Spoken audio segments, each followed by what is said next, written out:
Coming up in the morning edition, a final decision expected soon on a new home for the General Post Office.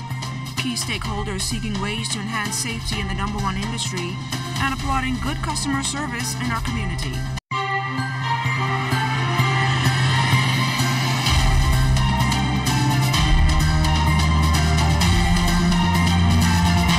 It's a Thursday and the weekend is near. Good morning, everyone. I'm LaDawn Davis, and this is the Morning Edition. Thank you so much for waking up with us. You are looking at a live shot of our tower cam outside of our ZNS studios here on Westy Bethel Drive. And today you can expect a strong pressure ridge north, while brisk winds will also be felt across the island, slightly impacting your daily commute throughout the day.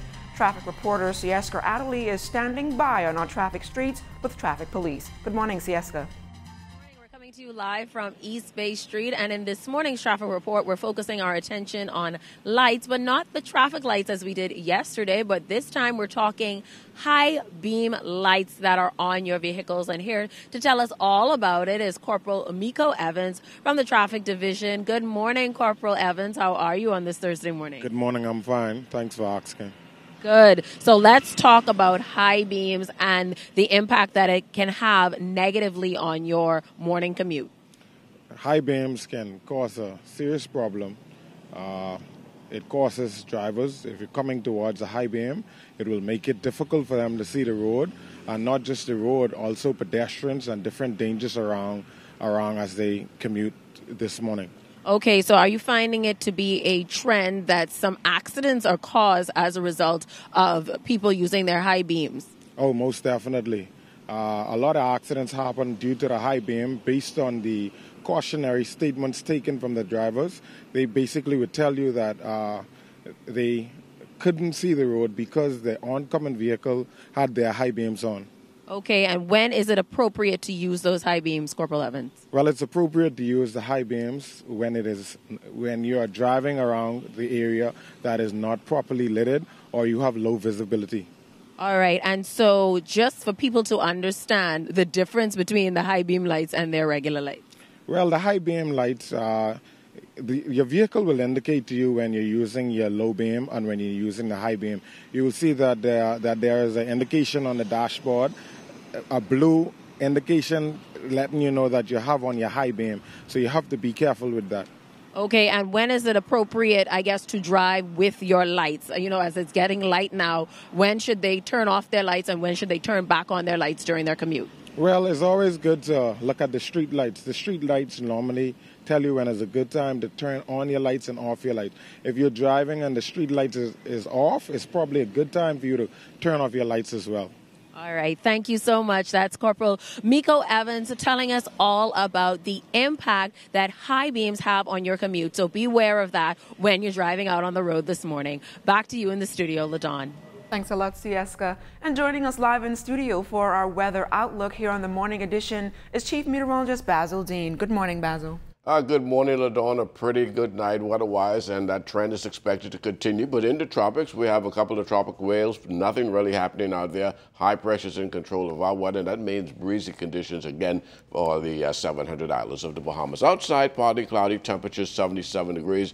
Relative humidity at 83%. The winds are east at 5 miles per hour. Your barometric pressure at 1,018.4 millibars. That's 30.10 inches, and it is steady.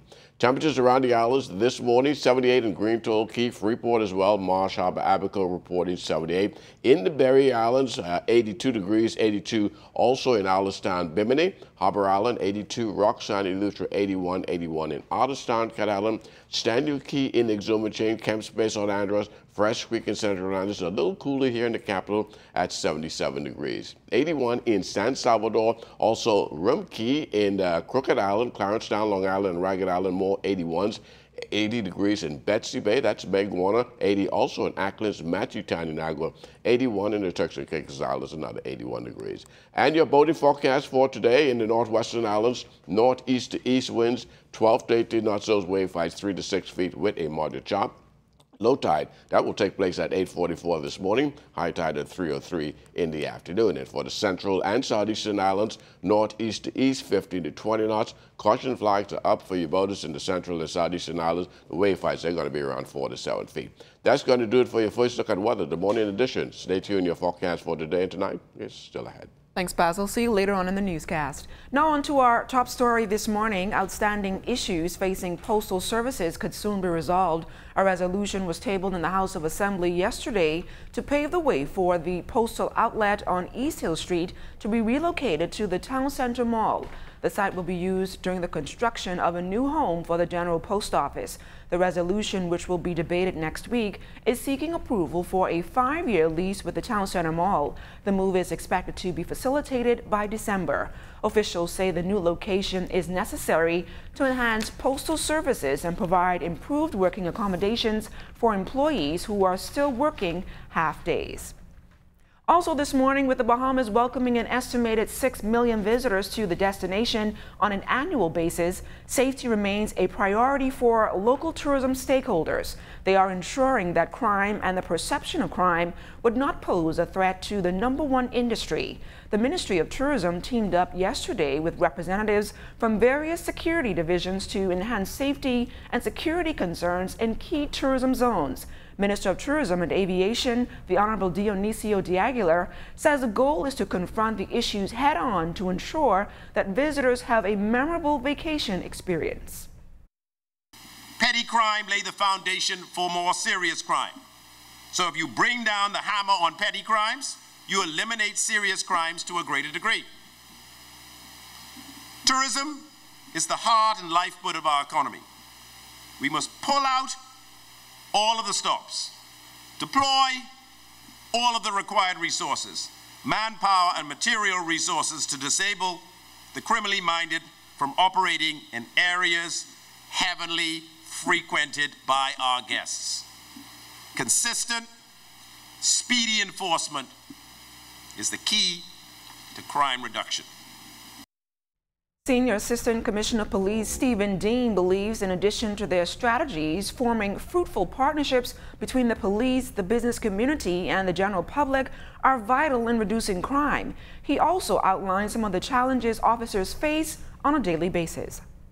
You know, you have the minimal of harassment of the case, and we have to look at this thing with drugs, people purporting to sell drugs to our visitors, which we say is a no-no. We discourage that. So we have put some things in place, and we have seen that minimized and dropped. But you know, we live in a global world, so we cannot even negate things like terror threat. We must be conscious, so we have a terrorism unit who are well trained. We work with all our partners, Defense Force, all the law enforcement agencies continue to work together.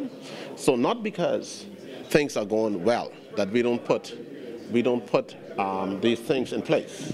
We are conscious because we have a major shipping port, cruise ship port. So we have adequate security in place, and we continue to watch our security. Still on our #1 industry, tourism veteran Janet Johnson is the new CEO and executive director of the newly mandated Tourism Development Corporation. Ms. Johnson has enjoyed a stellar 40-year career with the Ministry of Tourism and Aviation in various leadership positions and has been afforded a number of postings in some of the world's major cities. Johnson says the Tourism Development Corporation is charged with breathing new life into the tourism sector, with a focus on the development of more boutique resorts in the Family Islands.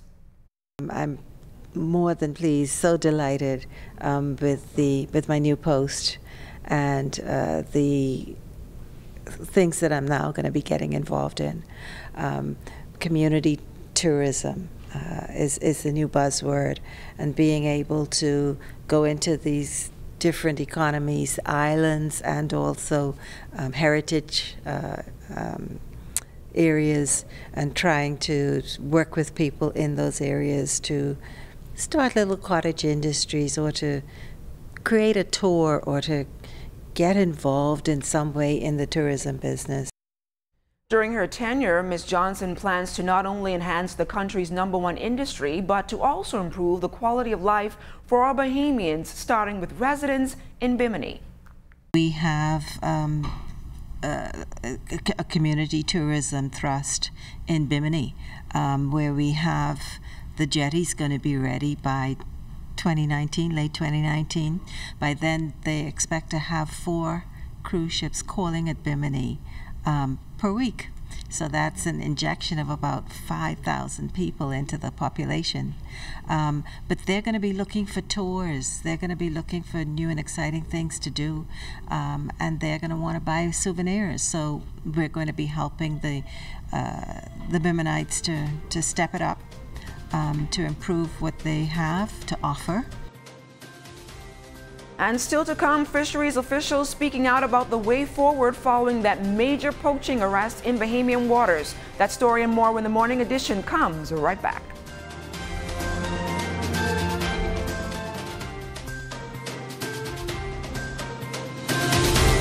Welcome back to the Morning Edition. A key maritime conference underway to not only bring more awareness to the industry, but to also focus on concerns in the ocean. The event is being put on by LGAM Maritime Academy. Minister of Transport and Local Government, the Honorable Renwood Wells, says the need for ocean governance can be stressed enough, considering its long-term impact on the global economy. Bahamas is a geographical cornucopia of some of the world's most beautiful beaches, translucent blue waters, natural sites, and resources. As a small island developing state, therefore, we cannot ignore the need to preserve what we have while exploring its bounty and capitalizing on marine transportation services. Unfortunately, man has become the greatest challenge to balancing our ecosystem here on Earth. The Minister of Transport says human beings have become the biggest challenge to balancing the ecosystem with increased human activity in and near oceans. He says the Bahamas is one of the countries that is most vulnerable, particularly to sea level rise. Along with our Caribbean neighbors, we are scattered in the Atlantic Ocean's hurricane belt and can all identify with the catastrophic eventualities of storms, winds, floods, and sea surges. Though the Bahamas is generally prepared for and recovers relatively quickly from these events, some of our islands are still reeling from the assault of hurricanes most recently experienced in 2015, 2016, and 2017.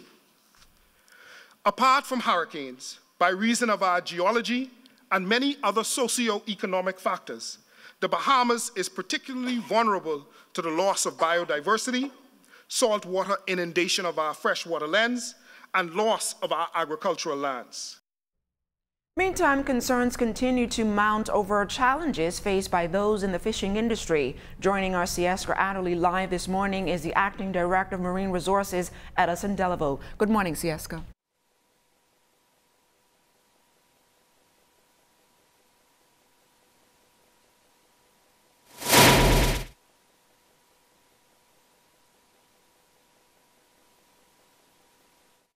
We're having some technical difficulties, and Sieska will join you later on in the newscast. In just a few days, fashion will be taken to another level as cancer survivors of all ages will take part in a showdown in support of Breast Cancer Awareness Month. It's an event aimed to bring some needed comfort to those battling the disease. A group of male and female cancer survivors, the youngest just 8 years old, will strut their stuff on the runway while being adorned in the fabric of hope that was uniquely designed with love by Romelda Rose Designs on Sunday at the Super Club's Breezes Resort. 3 times the charm for fashion designer Jillian Williams, who lost her father to cancer several years ago. She believes this year's fashion extravaganza, which is the 3rd of its kind, will be one spectators will never forget. A chance to pick their own color, and I sat with them and we went over styles, and even though we did that, 1 or 2 of them, when we fit, I still changed the style. One person, I think I cut 3 different dresses. So, but we finally have it down pat to how I think they should look and how they feel beautiful, because that's what it's all about, making them feel beautiful, making the men feel handsome, you know, that's what it's all about. The show caters to not just breast cancer. We deal with, we have honorees that have had all types of cancer. We actually have one honoree that has had 3 different types of cancer. And we did the fabric first. We have our fabric and we're relaunching the fabric. We've named it now the Fabric of Hope. And then after I did the fabric, I was like, okay, now I have the fabric. What do I do? And then God provided for the show. So that's the show where we honor persons who have had cancer. Williams says 1 out of every 3 Bahamian families have been affected by cancer and says they should be more supportive of their brothers and sisters who are not only survivors but still in the fight. I don't think too many Bahamians are as receptive as I think they can be, considering that cancer has, I'm sure, touched at least 90% of Bahamians. I would think they would be more for it because we're showing these women and these men, the women in particular, that they're still beautiful, that, you know, life still goes on. But if you feel like, hey, I have my breasts off, or I have my ovaries out, or I had a total hysterectomy and I had to have it because of cancer, that I'm still beautiful. 3-year ovarian cancer survivor and honoree Cherie Saunders says the Romelda Rose Designs fashion show has given her the opportunity she needed to share her story. Meanwhile, Darrell Clayton, who is the face of the show, says she is more than proud to see the event blossom over the years. In 2015, and from 2015 to now, I've had 3 major surgeries. I have been tested positive for the BRCA1. So in October of last year, I had a double mastectomy without reconstruction. So it's been a long battle, and I went into remission in December of 2015. So the only thing I could say is I thank God for bringing me this far. I remember when Jillian gave birth to this idea, and I said to her, run with it. There's nothing like it, and basically taking a piece of cloth and creating hope and happiness for so many people. And like we said earlier, concerns continue to mount over challenges faced by those in the fishing industry. Joining our Sieska Adderley live this morning is the Acting Director of Marine Resources, Edison Delaveau. Good morning, Sieska. So joining us live is the Acting Director of Marine Resources, Edison Delaveau. Good morning, Mr. Delaveau. How are you?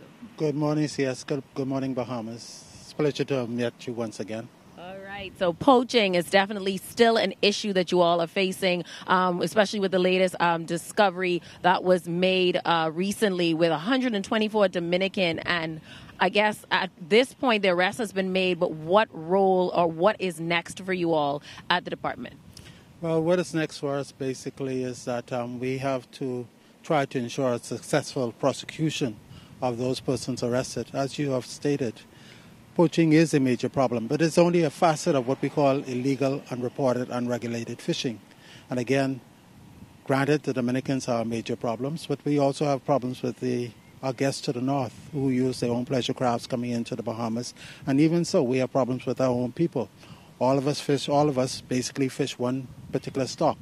And the department has, as part of its mandate, to ensure the sustainability of all stocks within our waters. Therefore, we have to show that we have a semblance of control as to what is being taken out and who actually benefits from those resources. Now, Mr. Delaveau, what goes into you all's investigation into a situation like this? Well, what goes into it, number one, we have to verify that, firstly, fish was caught. Secondly, we have to verify where we say undersized, that we actually do have undersized fish.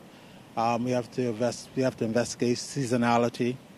We also have to investigate whether or not the person's concerned, whether they have the right to fish our waters. And I can say recently, since you have mentioned the last 3 vessels, they being Dominican Republic fishing vessels, I can say, but not without fear of contradiction, that they have no right to fish within our waters. And so what impact is this going to have on us internationally, not only from an export perspective, but just our reputation in general? Well, you would recall recently that the Bahamas has received what is called the Marine Stewardship Council Eco-Label. That label says to the world that the Bahamas lobster fishery in particular is sustainably being harvested. Again, what we have seen from this particular craft says to us that we have to increase our enforcement efforts to ensure that when we say sustainable fishery, we do have a sustainable fishery. As I said to you earlier, again, we have to remember that we rely heavily on the Defense Force for patrolling our waters to the south. Knowing the Defense Force's mandate, when an arrest is made, such as this particular magnitude, we are overexcited concerning it because it is not a common thing, especially 124 prisoners and 3 crafts at one point in time. Again, you would have heard Minister when he commended Senior Lieutenant Stirrup. Again, as he stated, Stirrup's vessel, the Madeira, has arrested 4 of the most recent 5. And again, I have to commend the Commodore of the Defense Force and his staff for the efforts that they are making. And I can say to him that, again, we as a department, we are wholeheartedly behind them and we appreciate them and what they do for us. But safety, I'm sure, is also a concern in addition to poaching, because not only did they poach, but they attempted to harm our law enforcement officers. Are fishermen safe when they head out onto the waters, and what protection do they have when they head out on the water? Well, again, the safety aspect really rests with the Defense Force. Again, we know that a lot of our fishers, when they go to sea, yes, they are armed. But can they contend with a foreign fishing vessel? I think not. As you stated, yes, Defense Force came under fire. Could you imagine if it was a Bahamian on a fiberglass vessel approaching an offending Defense Force vessel? That's why we say to our fishers at all times, if you see an offending vessel, make a report. Call it in. Do not approach. You don't know what will happen. Again, we've had reports of incursions and adversity between Bahamians and foreign nationals. In past cases, we've had persons who have been stabbed and hurt. We do not wish for that to happen again. That's why we again repeat to our fishers that if you do make an observation, call it in. Let those who are trained and equipped to deal with it, let them deal with it. Thank you so much. That's the Acting Director of Marine Resources, Edison Delaveau, enlightening us on the poaching situation and noting the fact that we all have a part to play to ensure that our borders remain safe. Back to you in the studio, LaDon. Thanks a lot, Sieska Fisher. Here in time. What's coming up in sports? Coming up in sports, we're going to talk about the World Judo Championships once again. Also a big game last night for Buddy, DeAndre, and locally right here at the AF Adelaide Gym. I was up and down last night. I'm up and down this morning. That story and more ahead in sports.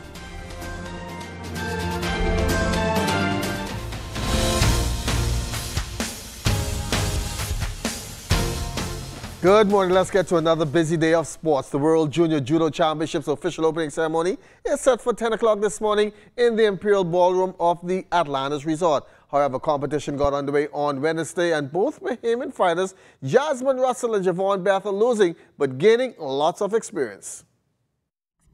But it didn't go as I expected. I thought I was going to do better than how I did, but it was good overall. And it was a lesson learned for next time.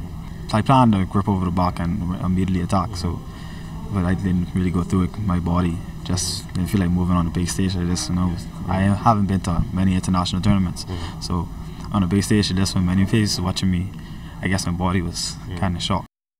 Well, it's a busy schedule for Team Bahamas today. First on the mat following the opening ceremony will be Devante Speeding against Christian Vargas from Colombia in the 66 kg division. Then Desmond Bull will take on Andres Pareche from Venezuela, also in the 66 kilogram division. Dre Hall will take on Aiden Sakir from Mozambique, 73 kilogram division. And also going today is Maya Benaby against Sierra Leone Sis from France in the 57 kg division. So going down and cheer on Team Bahamas. Now the NBA season tipped off last night officially with DeAndre and Aiden continuing his form from the preseason. The #1 overall pick by the Phoenix Suns dropped in 18 points, grabbed 10 boards and dished out 6 assists in the team's 121-100 win over the Dallas Mavericks. The Suns play again Saturday against Denver. Meantime, Buddy Hield also in double figures in his season debut, 19 points and 6 rebounds. However, the Sacramento Kings lost to the Utah Jazz at home, 123-117. Kings hope to regroup when they travel to face Buddy's former team, the New Orleans Pelicans, on Friday. Back locally, the Government League Basketball Championships rocking and rolling last night over at the AF Ali Gym. And if you're looking for a clean place to go this weekend from the looks of things, I think you may want to check out one of those players from the Olivia's Guest House, Cybers, because they will have the brooms out on Friday, hoping to clean house and the sweep of the Gladstone Road Liquors Panthers. They won easy last night, 95-85. Cybers now up 2-0 in the best of 5 affair. Coach came with a good defensive game plan. We executed well. Last 5 minutes of the game, we went into, well, our secret play. So we was able to get some stops, get some baskets, and we won the game. They are in unfamiliar territory. Coach stressed that before the game. He wanted to win this game because they lost the 2 previous series, the first game, so we wanted to win this game tonight. Oh, we played good, man. We played good overall. You know, we put our best foot forward. We give it all we had. So you know, that's basically it right there. Come Friday, do or die for the Panthers. But once again, 10:30 official opening ceremony for the World Judo Championships. Ernest Toll Sports will be there. And we'll have all the highlights coming up later on this evening in sports. Until then, I'm Charles Fisher. Enjoy your day.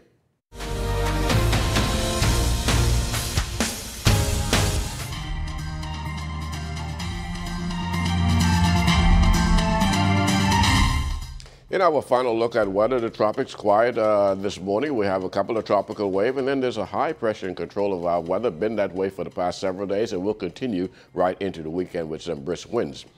The forecast for today, mostly sunny, breezy, and hot. High temperature around 89 degrees tonight. We're looking at just a few clouds with a moderate breeze in place. Low temperature getting down to 78 degrees. And the extended weather forecast over the next 7 days, temperatures are dropping quite nicely into the mid-80s by Monday, so it's going to feel a lot cooler over the next several days. But lots of sunshine through the weekend and into the early part of next week. LaDawn? Thanks so much, Basil. And that does it for the morning edition. Thank you so much for waking up with us once again. I'm LaDawn Davis. See you right back here tomorrow morning.